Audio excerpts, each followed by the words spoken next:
Bem, nós vamos dar sequência, estamos chegando ao final dessa série de estudos no livro do profeta Jonas. Eu peço a você que abra no capítulo 4. No nosso planejamento temos mais 2 encontros no capítulo 4, na próxima semana e na última quarta-feira de agosto, fechando então um ciclo de 21 estudos nesse precioso livro do Antigo Testamento. Hoje nós faremos a leitura do capítulo inteiro, dos versos 1 a 11,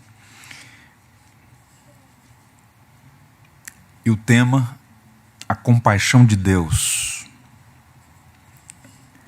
Jonas capítulo 1.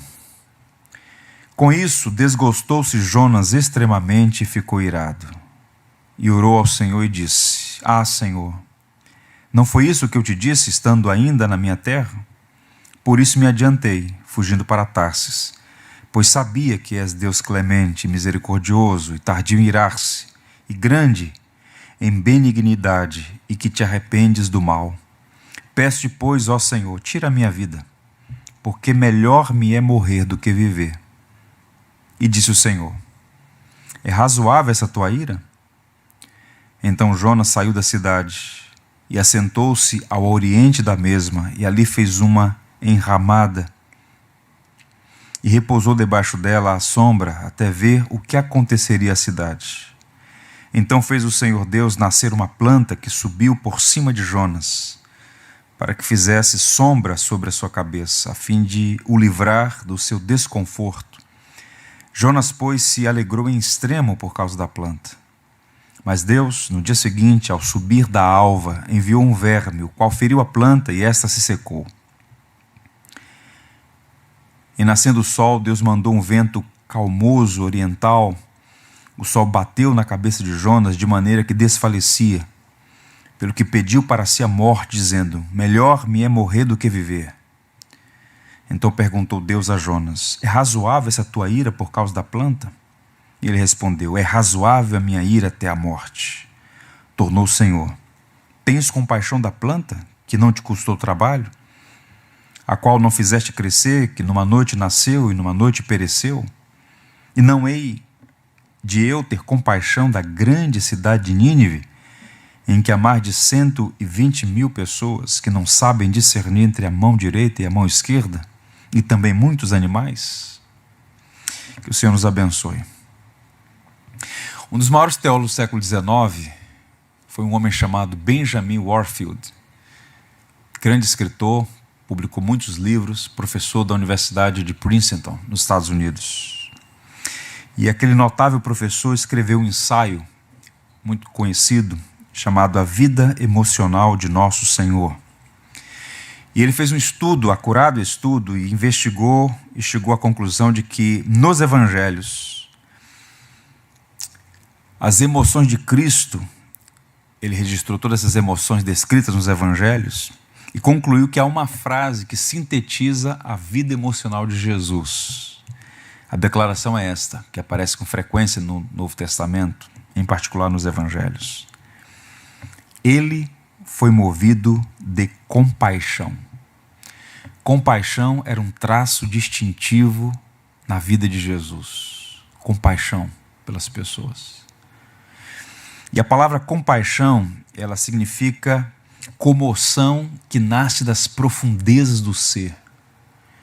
Não era um sentimento superficial, epidérmico, era uma coisa que vinha das entranhas. Uma profunda solidariedade para com o sofredor, para com aqueles que viviam à margem, para com aqueles que viviam, em alguma medida, debaixo de uma tirania. Cristo era cheio de compaixão. E quando o Senhor Jesus disse que nenhum sinal seria dado àquela geração, que tanto o contestou, ele chama de geração má e perversa, que pediram a ele um sinal, ele disse: nenhum sinal será dado, a não ser o do profeta Jonas. E nessa fala de Jesus, ele diz que ali estava alguém maior do que Jonas. De fato, Jesus é maior do que Jonas. E Jesus é maior do que o profeta Jonas em todos os sentidos, inclusive no que tange a compaixão e a graça. 2 elementos que faltavam ao profeta Jonas. O Tim Keller, em seu livro Profeta Pródigo, ele diz que Jesus é o profeta que Jonas deveria ter sido. Jesus é sempre o modelo perfeito para nós todos, inclusive para Jonas. E ele diz assim: Jonas saiu da cidade esperando testemunhar sua condenação. Jesus Cristo, porém, saiu da cidade para morrer numa cruz a fim de alcançar a salvação. Ou seja, duas atitudes diametralmente opostas. Jonas saiu da cidade irritado pela manifestação da graça de Deus sobre pecadores. Cristo saiu da cidade para morrer em favor de pecadores. Um contraste entre Jonas e Cristo. E o livro que estamos estudando aí desde o início de fevereiro, o livro do profeta Jonas, ele destaca a compaixão de Deus em contraste com a ira do profeta. Tanto é que a série de mensagem titulada Pedagogia da Misericórdia, a graça sobre um profeta irado. Pois bem, e o profeta Jonas, ele fugiu da missão em Nínive porque o seu coração estava fechado. É do coração que procede os maus desígnios, disse Jesus. E é interessante que no capítulo 2 ele tem uma experiência verdadeira. É emocionante a oração de Jonas no capítulo 2. A oração na aflição. Da mais profunda cova me lembrei do Senhor. E ele reverbera os salmos, nascendo ali da sua experiência real e verdadeira. No entanto, quando tudo parecia que estava superado, a gente encontra Jonas no capítulo 3 andando para trás, regredindo. Ele teve uma recaída, porque no fundo, ele ainda nutria essa animosidade por conta da sua perspectiva política, da sua ideologia, do seu nacionalismo. Ele não conseguia conceber a possibilidade de Deus abençoar seus inimigos. E Nínive era inimiga de Israel. Povos pagãos, de um modo geral, eram vistos como pessoas, os povos, como gente andando na contramão da vontade de Deus que deveria receber juízo e não graça. Jonas tinha uma perspectiva muito meritória. Pois bem, Deus o disciplina, ele vai a Nínive, ele prega uma mensagem de juízo e o que ele mais temia aconteceu. Deus teve compaixão de Nínive. A misericórdia triunfou sobre o juízo. E Jonas é aquele pregador irritado porque foi bem sucedido. Um expressivo número de pessoas se converteu. E o testemunho de Cristo é, para nós, um sinal da autenticidade dos eventos. Nínive creu na pregação de Jonas, disse Jesus. Pois bem, desgostoso, ele prefere morrer a ter que ver a graça de Deus sobre seus inimigos. E a parte final do livro, capítulo 4, vai enfatizar o tema que perpassa todo o livro, a pedagogia da misericórdia sobre o profeta irado. E os temas aqui relacionados a sentimentos, digamos assim. De um lado, o profeta irado. Do outro lado, Deus manifestando misericórdia, graça, compaixão para com gente que não merecia, mas que soberanamente foi alvo da sua bondade. Deixa eu mostrar para os irmãos dois elementos aqui. Primeiro eu vou chamar de a ira injustificável. A melhor maneira da gente enxergar a compaixão de Deus, a bondade de Deus, a graça de Deus, é considerando as nossas próprias misérias. E a compaixão de Deus fica em evidência, fica reluzente, quando a gente olha não apenas para a perversidade de Nínive, mas também para os descaminhos do profeta Jonas, porque a misericórdia, a compaixão e a graça estão sendo derramadas sobre Nínive, mas também sobre o profeta. É derramada sobre os pagãos, mas também sobre o povo da aliança. Então, qual é o ponto aqui? O capítulo 4 é aberto com uma descrição do estado de espírito de Jonas. Ele estava emocionalmente perturbado. A construção do texto hebraico desgostou-se Jonas extremamente, ficou irado. A ideia aqui é que ele estava ardendo em ira. Você já viu alguém possesso de ira? Tem algumas vezes aqueles vídeos no YouTube de indivíduos que perdem o controle no trânsito, saem do carro, parece que estão enlouquecidos. Então, é a ideia de que perdeu o controle. Horácio, um poeta grego, dizia que a ira é uma loucura temporária, quando o indivíduo perde o controle. Jonas estava ardendo em fúria, extremamente irado, desgostoso. E o capítulo 4 começa dizendo, com isso, ou seja, por conta do que Deus fez em favor dos seus inimigos, no caso, Nínive, aquela grande cidade, capital do Império Assírio. E no capítulo 4, conforme nós vimos em 2 estudos anteriores, 4 vezes aparece a expressão ira, tanto na forma verbal quanto na forma nominal. 2 delas são perguntas de Deus a Jonas. Lembrando que a repetição é a quinta essência do ensino. Deus faz a mesma pergunta 2 vezes, mas em contextos distintos, como nós veremos. Então, qual é a questão? Por que que Deus pergunta a ele no verso 4 e no verso 9? E diz o Senhor, é razoável essa tua ira? Bem, primeiro, a ira como sinal de indignação não é objeto de censura. Deus não está censurando a ira per si. Existe a ira santa, a ira justa, a ira correta. Deus mesmo fica irado. A pergunta de Deus a Jonas, ela é pontual e cirúrgica. É como se ele estivesse dizendo, faz sentido a tua ira? É razoável? Se justifica? Não. Agora, sabendo quem Deus é, quem Jonas é, o fato de Deus ir ao encontro dele, fazer uma pergunta, eu diria que é constrangedoramente um ato de gentileza. Uma característica da compaixão, irmãos, é a gentileza. Pessoas brutas, ignorantes no sentido de cáusticas, belicosas, geralmente denunciam o estado do coração. A boca fala do que o coração está cheio. Deus gentilmente procura aquele profeta e diz, faz sentido a tua ira? Você está ardendo em ira? Faz sentido? Observem, Deus não está perguntando para obter informação, mas para revelar o que ele já sabia e desejava expor. Jonas está virado, mas não havia motivo justo para sustentar sua ira.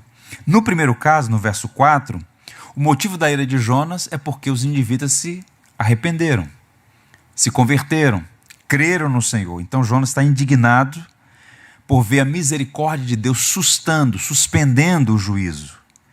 Em outras palavras, ele está indignado porque Deus é bom. Faz sentido isso? Você ficar irritado porque Deus é bom? Porque pessoas se arrependeram dos seus pecados? Não faz sentido isso, rapaz. É basicamente o que Deus está dizendo com uma pergunta que não é para obter informação, mas para trazê-lo à sensatez, ao bom senso. Facilmente, Jonas havia se esquecido dos seus próprios pecados e como ele mesmo tinha sido alvo da misericórdia de Deus. E geralmente é assim. Nós nos esquecemos muito facilmente da misericórdia que recebemos e por isso sonegamos misericórdia ao outro. Essas duas faces estão sempre muito conectadas, organicamente conectadas. Vide, por exemplo, a oração do Pai Nosso. Perdoa os nossos pecados, assim como temos perdoado aos nossos ofensores, a quem nos tem ofendido. Mas Jonas não, está cheio de justiça própria, alimentando orgulho, um sinal de sua cegueira espiritual. E Jonas não conseguia enxergar que diante de Deus, tanto ele, um profeta de Israel, um homem da aliança, um filho de Abraão, diante de Deus era tão pecador quanto os pagãos ninivitas. Ele estava cheio da justiça própria, que é uma chaga, que é um problema contra o qual nós precisamos lutar diariamente. Então a cegueira de Jonas vai se manifestar mais à frente na distorção da importância que ele atribui a seres humanos e plantas. Porque no verso 9 a pergunta é a mesma, mas o contexto muda. Observe, verso 9. Então perguntou Deus a Jonas, é razoável essa tua ira por causa da planta? E ele respondeu, é razoável a minha ira até a morte. Primeiro ele ficou irado por causa da conversão dos ninivitas. Agora ele está irado por causa de uma planta que nasceu em um dia e no outro morreu. Ele diz, sim, é razoável até a morte. E qual é o quadro geral que antecede essa pergunta? Repito, ele vai a Nínive e prega uma mensagem que tem 5 palavras, pelo menos o extrato que foi preservado daquele sermão, 5 palavras. Ainda 40 dias e Nínive será subvertida. Esse foi o sermão dele. E a linguagem é uma linguagem de juízo, uma linguagem de condenação. É a mesma linguagem usada no contexto de Gênesis, quando Deus destruiu Sodoma e Gomorra. E essa era a expectativa do profeta Jonas, que tal como no passado, Deus destruísse aquele povo, aquela cidade, que de fato era conhecida pela crueldade, pela perversidade. Os assírios eram extremamente cruéis. Eu fiz aqui um relatório para vocês de alguns atos distintivos da perversidade assíria. Bem, mas não foi o que aconteceu. A misericórdia suspendeu o juízo. E Jonas se sentiu um tolo. Tente imaginar, você está pregando uma coisa, na expectativa de que aquilo aconteça, e de repente o inimaginável aconteceu. O povo se arrependeu, o povo creu na mensagem, e Deus teve misericórdia deles. E então Jonas se comporta como um servo mau e ingrato, que tendo sido perdoado, se recusa a perdoar. E no verso 5, nós temos um elemento aí no cenário, que ele, tão indignado com o que está acontecendo, ele toma a decisão de sair da cidade. Veja o verso 5. Ele está se comportando como o filho pródigo, né? Ou melhor, como o filho mais velho da parábola do filho pródigo, se recusando a alegrar-se com a graça de Deus. Então ele sai da cidade, e o texto vai dizer o seguinte: então Jonas saiu da cidade, assentou-se ao oriente da mesma, e ali fez uma enramada, e repousou debaixo dela, à sombra, até ver o que aconteceria à cidade. O que ele está procurando aqui? Um camarote confortável, a partir do qual possa assistir uma possível mudança para pior. Então o que ele diz? Olha, isso aqui não vai durar, essa conversão foi fake. Eu vou ficar de fora, numa visão privilegiada, vou me assentar na sombra e vou aguardar. Porque se esse povo de fato não se converter, o juízo vai chegar. Percebam como o coração dele está azedo, tóxico. Pois bem, havia uma expectativa de que Deus não pouparia a cidade por um período longo. Eu pergunto aos irmãos, o que a gente faz com um homem desse, hein? Qual seria o fim de Jonas se você estivesse no lugar de Deus e tivesse que responder ao profeta rebelde? Não teria nem o livro de Jonas. O que Deus faz com Jonas nesse livro é o tema central do livro. É o tema central da história da redenção. Deus decide, escolhe soberanamente manifestar graça, misericórdia e compaixão para quem não a merece. É algo inexplicável. A ira dele, de Jonas, é injustificável. Mas, por outro lado, e esse é o segundo ponto, a compaixão de Deus é inexplicável. Como ainda há pouco nós cantamos. Como entender? Ninguém consegue. E então, nessa narrativa da pedagogia da graça, de Deus sendo benevolente, paciente com Jonas, lidando com aquele rebelde, surge um outro elemento aí, a partir do verso 6. Vejam. Então fez o Senhor Deus nascer uma planta, que subiu por cima de Jonas para que fizesse sombra sobre sua cabeça, a fim de o livrar do seu desconforto. Jonas, pois, se alegrou em extremo por causa da planta. É inacreditável. Tente imaginar a cena. Jonas está irritado com Deus e decide sair da cidade. A graça sobre os ninivitas o incomoda. E ele encontra um lugar onde possa sentar-se. Ele improvisa um lugar para descansar à sombra e fica assistindo. Repito, na expectativa de que o pior acontecesse. Que o arrependimento fosse falseado e que o juízo fosse derramado sobre aquela cidade. Pois bem, lá está Jonas. Olhando a cena isoladamente, dá até para duvidar se esse homem é crente. Fala assim, não é possível. Mais estranho do que a atitude de Jonas é a atitude de Deus. O que é que Deus faz aqui? O que é que esse verso está mostrando para a gente? Deus está reformando o camarote de Jonas. Ele colocou um ar-condicionado natural instalado para que Jonas se sentisse mais confortável. Deus faz nascer uma planta para que Jonas tivesse sombra sobre a cabeça. Como é que Jonas reagiu? Ele gostou. Como os filhos de Adão, todos nós gostamos do que é bom para nós. Jonas então se alegrou por aquele benefício, mas ele não queria que ele fosse estendido para outras pessoas. Percebam? Deus faz nascer uma planta para dar sombra a Jonas. Eu vou explicar por quê. Essa planta que Deus fez nascer, muitos comentaristas especulam, há um debate sobre isso aí, mas na tradição judaico-cristã era um gigaion, que era uma espécie de mamona, cresce rápido naquela região do mundo e as folhas são largas o suficiente para fazer sombra.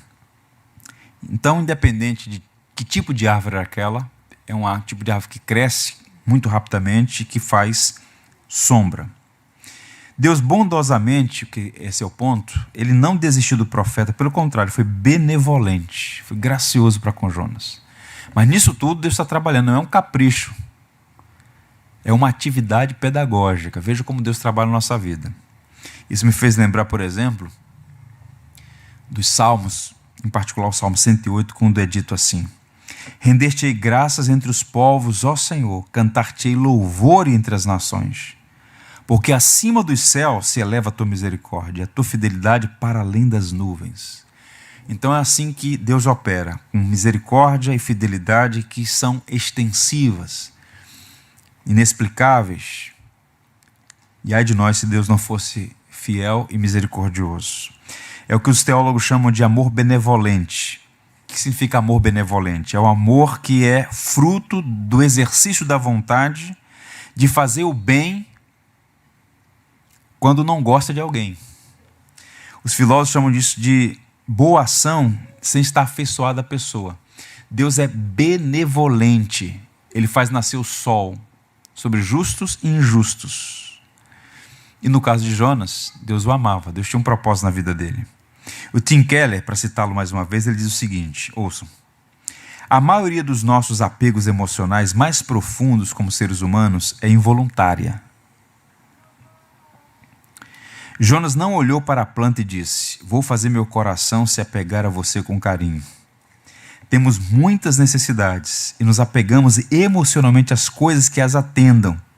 Deus, no entanto, não precisa de nada. Ele é total e plenamente feliz em si mesmo e não precisa de nós. Então Deus não precisava de Jonas, nem dos ninivitas, de ninguém. Então o que Deus está fazendo aqui é manifestar amor benevolente. Um amor complacente, inclusive. É a decisão de amar, embora não seja amado. No caso dos ninivitas, que viviam como se Deus não existisse. E no caso de Jonas, amando um rebelde que decididamente, deliberadamente, muitas vezes, obstinadamente, se recusou a fazer a vontade de Deus. E a despeito disso, olha o caráter de Deus, como ele mesmo descreve: paciente, misericordioso, um Deus que vem conversar com Jonas. É justificável a tua ira? Faz sentido isso? Um Deus que faz nascer uma planta, uma árvore, para fazer sombra sobre o profeta. Agora veja o verso 6. Jonas, pois, se alegrou em extremo por causa da planta. Se nós olharmos esse versículo aqui isoladamente, não há nenhum problema.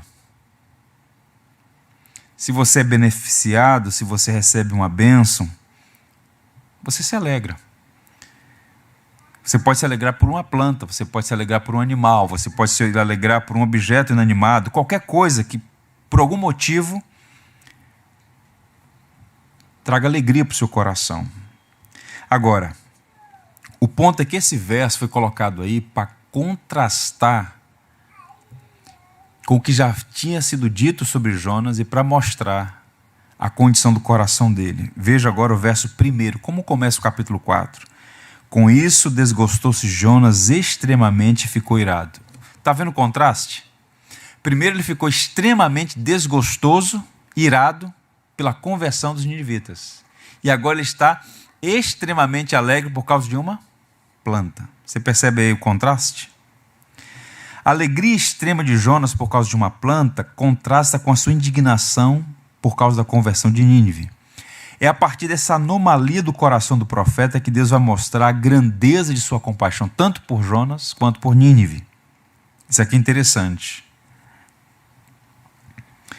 Porque em cada um de nós se esconde um Jonas. Nós temos que tomar muito cuidado. Jonas estava crescendo na graça, mas caiu, ele tropeçou. E a ira rebelde dele, sua ira pecaminosa, sua rebelião contra a vontade de Deus, revelaram que o coração dele precisava ser tratado. E o que Deus está fazendo aqui é tratar. Faz sentido isso? Você fica indignado com pessoas sendo salvas e se alegra em extremo por causa de uma planta? Há uma distorção de valores de importância aqui. E aí no verso 7 o tratamento prossegue. Mas Deus, no dia seguinte, ao subir da alva, ou seja, logo de manhã cedo, enviou um verme, o qual feriu a planta e essa se secou. Mais uma vez a disciplina de Deus está em ação.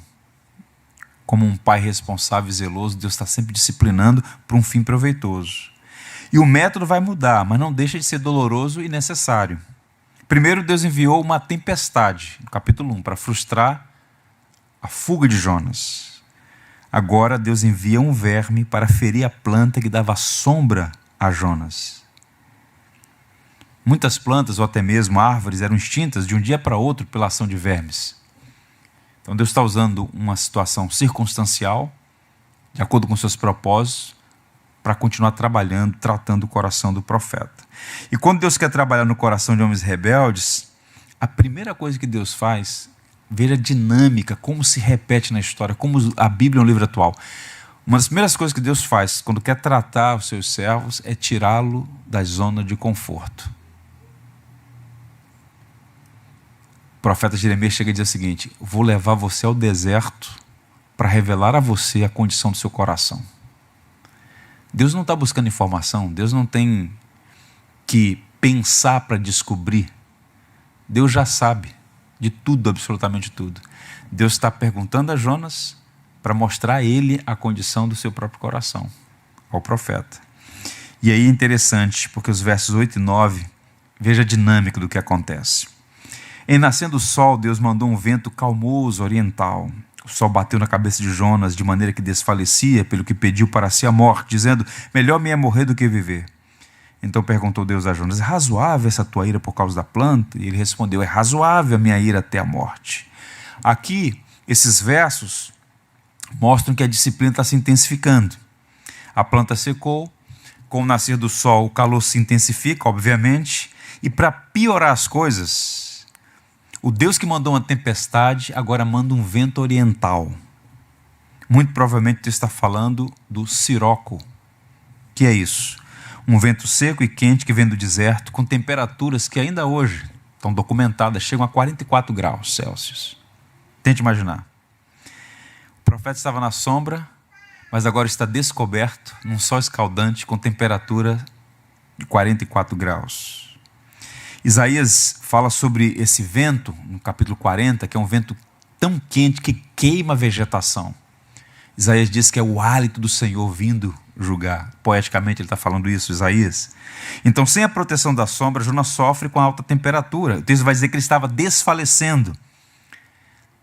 O homem que estava ardendo em ira, agora está desfalecendo sob o sol escaldante, e Deus está trabalhando naquilo ali. Exausto e sem energia, vejam como é Adão. Ele está cansado, ele está desfalecendo, mas ele consegue um pouquinho de energia para dizer o seguinte, para responder a Deus: é razoável a tua ira por causa da planta? É sim. Até a morte. Sabe aquela pessoa que é tão dura, que no leito de morte, se pudesse dar a última palavra, é uma palavra de amargura, de espírito refratário. Jonas está nesse estado, assim, está nas últimas energias e continua duro. É impressionante.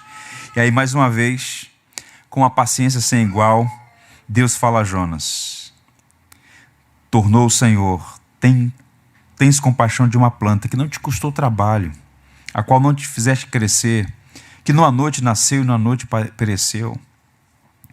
Jonas está sendo advertido aqui, irmãos, em relação ao seu contrassenso. Ele teve compaixão de uma planta que não lhe custou nada, que ele não fez crescer, nem tampouco ajudou a destruí-la. Mas ele é incapaz de ter compaixão de pessoas. É como se Deus estivesse dizendo com essa advertência: você chora por plantas, eu choro por pessoas. Você tem compaixão de plantas, eu tenho compaixão de gente. E aí o verso 11 diz assim: e não hei de eu ter compaixão da grande cidade de Nínive, em que há mais de 120 mil pessoas, e que não sabem discernir entre a mão direita e a mão esquerda, e também muitos animais? É o livro que termina com uma pergunta, mas aqui, na verdade, essa pergunta é retórica, porque Deus já deu o checkmate ali. Deus já arrasou com um argumento incontestável. Não faz sentido você ser um homem que tem compaixão de uma planta, mas não é capaz de ter compaixão de uma cidade com 120 mil habitantes. A cidade aqui é descrita como uma grande cidade. E alguns comentaristas, e essa tem sido a linha mais tradicional, quando fala de 120 mil pessoas que não sabem discernir a mão direita da esquerda, é possível que esteja falando de 120 mil crianças que não sabem discernir a mão direita da esquerda, ou seja, inocentes no sentido de imaturas ainda, né? Pequenas crianças. Então, essa cidade poderia ter, segundo muitos estudiosos, mais de 500 mil de habitantes. Então, como Deus estivesse dizendo, você não tem compaixão das 120 mil crianças dessa cidade? Como é que você espera juízo? Você não tem compaixão delas? Mas Deus é diferente de Jonas. Gosto muito da palavra do profeta Oséias, quando ele diz assim: como te deixaria, ó Efraim? Como te entregaria, ó Israel? Como te faria como a Admá?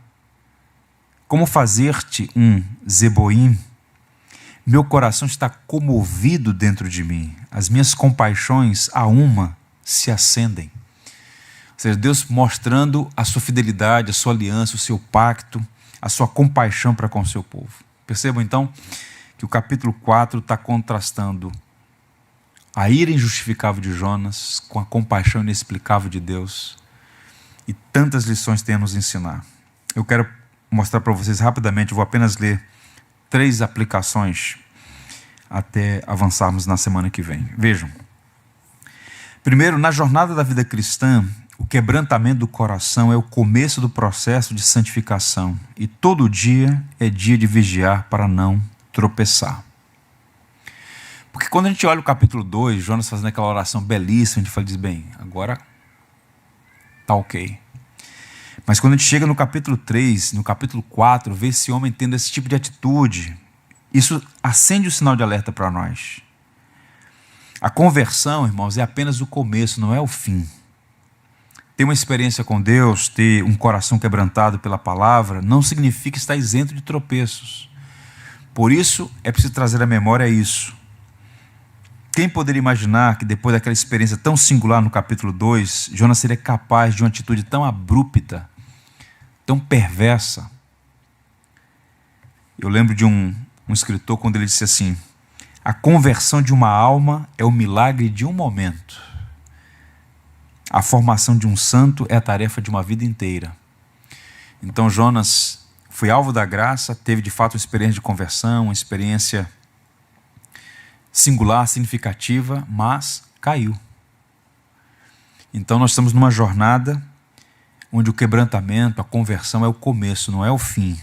Por isso a gente precisa estar sempre vigiando o dia todo dia, porque é muito comum um crente regenerado, salvo pela graça, que teve uma experiência verdadeira com Cristo, tropeçar de modo tão vergonhoso por vezes, como foi o caso de Jonas. Ele não está sob questionamento se ele era crente. O que nos causa perplexidade é como é que uma pessoa crente em Deus é capaz de fazer tal atitude. E nós não somos melhores do que Jonas. Por isso, uma solene advertência a nós todos. Uma segunda lição: valorizar mais as coisas do que as pessoas é um sinal de problemas no coração. A alegria de Jonas por causa de uma planta e a sua ira por causa da conversão de Nínive revela o coração adoecido. Ele estava espiritualmente cego. E o que aconteceu com ele continua acontecendo todos os dias. Valorizar mais coisas do que pessoas. É a chamada coisificação das pessoas. Isso é um perigo. A gente tem que tomar muito, mas muito, muito cuidado. Deixa eu contar uma experiência muito pessoal. Vou fazer para edificá-los. Essa é a intenção. Faz exatamente 10 anos, eu estava voltando de uma viagem dos Estados Unidos e, à época, a Microsoft lançou um equipamento, um Xbox, um videogame. E meu filho queria muito aquele equipamento, eu comprei. E no retorno, fizemos uma escala no Panamá. Houve um problema na aeronave, tivemos que trocar de aeronave e tal. E embarcamos. Cheguei aqui no Galeão, para minha surpresa, uma das malas não chegou. Então a companhia disse, olha, amanhã sua mala está chegando na madrugada, no outro voo, a gente vai levar para sua casa e tal. Preenchi tudo. Cheguei em casa sem a mala que estava o equipamento. Ok. Aí aquela expectativa, no outro dia, no final da tarde, chega um agente da companhia com a mala. Quando eu peguei a mala, eu falei, tem um problema. A mala estava leve igual um papel. Quando eu abri, tinha sido furtado o equipamento. Ficou apenas um cabo lá, tinha uma máscara de mergulho, ficou só um pedaço. Ou seja, aí liguei para a companhia, fiz todo o processo e tal. Por telefone, no outro dia eu tive que voltar lá no aeroporto. Mas naquela noite fiquei profundamente incomodado. Você já sentiu lesado quando você é passado para trás? Você compra um negócio. E aquela noite foi um incômodo terrível. Já madrugada eu não conseguia dormir. Eu falei, aí você pensa 2.000 coisas, né? Esse país não vale nada. Galeão, a ratoeira. Aí lá pelas tantas, eu falei, rapaz, eu tenho que resolver isso. Aí eu falei, vou orar. Tenho que colocar isso diante de Deus. Mas eu tive a impressão no meu coração que foi a seguinte: há muito tempo eu não tinha sido tão incomodado com questões espirituais como eu fui incomodado por um objeto. Então nós estamos aqui no culto, louvando, adorando o Senhor. Se você sair por essas portas, se o carro estiver amassado, arranhado, você perde a estribeira. São pequenas coisas que vão revelando onde está o nosso coração. Jonas ficou indignado por causa de uma planta. Ele falou, rapaz, não faz sentido. Você fica indignado por causa de uma planta que cresce em um dia e morre na outra. E você não tem compaixão das pessoas. Então, por vezes, nós fazemos questão de coisas que são tão passageiras, tão efêmeras, tão frívolas, que não estão no nosso poder. E falta ao nosso coração compaixão e misericórdia por quem sofre. Então vejam como o livro, com a palavra de Deus, é pontual. E por fim, um Deus tão paciente e amoroso merece todo o nosso amor e afeição. A grande lição desse livro é constrangimento diante de tamanha grandeza da misericórdia, da compaixão, da bondade, do amor de Deus. Um coração magnânimo. Deus não é como você e eu. Deus não precisa de nada ou de ninguém. Deus é plenamente suficiente em si mesmo. Sempre, por toda a eternidade, Pai, Filho e Espírito, um derramando amor sobre o outro. Suficiente em si mesmo. E apesar da glória que tem, Deus, em alguma medida, até mesmo se diminui, se inclina, como diz o salmista, se inclina para perguntar para pecadores, faz sentido a tua ira? A paciência, a benevolência, a misericórdia de Deus. É por isso que Paulo diz que o amor de Cristo nos constrange. O amor de Deus nos constrange, a misericórdia de Deus nos constrange. Portanto, que nós possamos responder ao amor de Deus com amor, ao cuidado de Deus com afeição. Então, um bom crente não é aquele que domina todas as temáticas da teologia, que conhece a Bíblia de ponta a ponta, né? Um bom crente é aquele que está afeiçoado ao seu Senhor. Quanto mais devoção, mais amor, mais alegria no Evangelho, porque de fato isso é o verdadeiro sinal de onde está o nosso coração. Eu encerro lendo uma canção do Isaac Watts. Ele diz assim: quando eu contemplo a maravilhosa cruz em que morreu o príncipe da glória, minha maior riqueza considero perda e desprezo o meu orgulho. Tão maravilhoso, tão divino amor requer a minha vida, a minha alma e todo o meu ser. Um dos grandes inólogos da igreja, compôs esse belo hino. Então, esse amor de Deus requer de nós o quê? Tudo. Minha alma, minha vida, todo o meu ser. Que sejamos, então, encorajados a consagrar nossa vida ao Senhor. Vamos orar? Ó Deus, teu grande amor nos constrange. À medida que lemos a sua palavra e vemos a maneira paciente, bondosa, misericordiosa como o Senhor lida com pecadores, como nós, como Jonas, é realmente constrangedor. E nós queremos aprender com os desacertos de Jonas, a fim de que o nosso coração seja moldado pelo Evangelho e possamos amar o que o Senhor ama e que as nossas afeições pelo Senhor aumentem a cada dia e sejamos encorajados a viver de acordo com o Evangelho.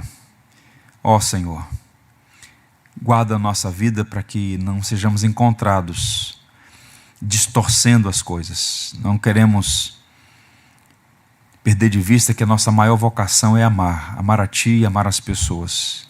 Colocar as coisas em ordem. Não permita que sejamos encontrados amando as coisas e usando as pessoas, mas que possamos amar as pessoas e usar as coisas. Guia a nossa mente de acordo com a Tua palavra. Abençoa o Teu povo. Obrigado por esse tempo tão precioso, por esse livro tão instrutivo. Dá-nos uma boa noite de sono e paz por Cristo Jesus. Amém.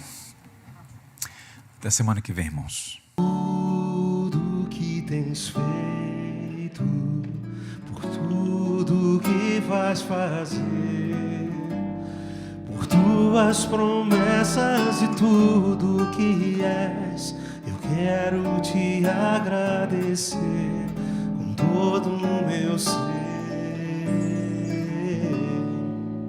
Te agradeço, meu Senhor. Te agradeço, meu Senhor. Te agradeço por me libertar e salvar, por ter morrido em meu lugar. Te agradeço, Jesus, te agradeço. Eu te agradeço, te agradeço por tudo que tens feito, por tudo que vais fazer, por tuas promessas e tudo que és. Eu quero te agradecer com todo o meu ser. E aí? Te agradeço, meu Senhor. Te agradeço,